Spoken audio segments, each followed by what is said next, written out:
সালাম আলাইকুম ভাবি সাহেব। আরে বাবু ভাই আসেন, ভেতরে আসেন ববি ভাই।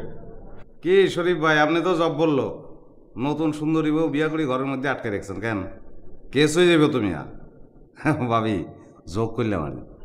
ববি ভাই তোমাকে তো বলেছি এর আগে, হ্যাঁ? জি, আমি আপনার নাম খুব শুনেছি ওর কাছে।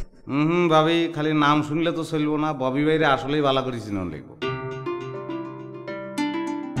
ভাবি হাসি লাভ নাই, আপনার হাসি দেখে কিন্তু আমি বুঝতাম না। তোমাকে বললাম না, এই হচ্ছেন ববি ভাই। যতক্ষণ কথা বলবেন এইভাবে কথা বলবেন, তোমাকে হাসতে হবে, মানে মজা পেতেই হবে তোমাকে আর কি। মজা ছাড়া আমরা আরো একটা কাম করি। কি?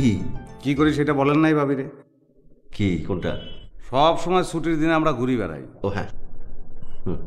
আজ সকালে একটা মাথার মধ্যে প্ল্যান খেলি গেল। মাথার মধ্যে প্ল্যান খেলে গেল মানেটা কি? আবার কি অসুস্থ হয়ে যাচ্ছেন নাকি আপনি? আবার মাথা ঘুরে পড়েছেন? আরে ভাই, আমি তো মরিয়ে গেছিলাম। অন বাসি যখন গেছি একটু আমোদ ফুর্তি করিল, কি কন ভাবি? আচ্ছা, অন কামের কথা কই ভাবি, শুনেন। আমরা ব্যাকে মিলে একটা পাহাড়ে যাই ক্যাম্প ফায়ার করতে। নতুন বউ বলি আপনি কিন্তু না কইতে পারবেন না। কি বলো তুমি? রাজি করেন?